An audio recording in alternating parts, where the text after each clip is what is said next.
May kumakalat na chika ngayon na lalayasan na raw ng kontrobersyal at kapuso actor ang Sparkle at GMA Network. Nabasa ang ilang social media post na naglalaman ng balitang nagbabalak na raw na lumipat sa ibang TV network matapos daw makatanggap ng mga bonggang offer. Balitang may mga natanggap na offer daw mula sa ibang TV network at talent management para lumipat sa kanila.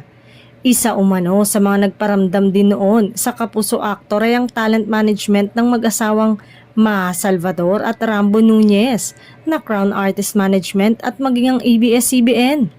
Mananatili ang taus-pusong suporta at pagmamahal ng umano ang GMA kahit na lumipat ng network ang aktor. Sa ngayon ay wala pang sagot ang kapuso star sa mga balitang paglipat ng ibang network nito. Tila nabawasan rin daw umano ng mga taga-suporta matapos ang balitang pag-alis sa homegrown network nito. Hindi naman nabago ang lipatan ng network ngayong panahon na to, lalo pat partnership na ang ABS-CBN at GMA sa ilang programa. May mga hinihiram na din ng mga GMA ng mga Star Magic artist ngayon pero nananatiling kapamilya pa din.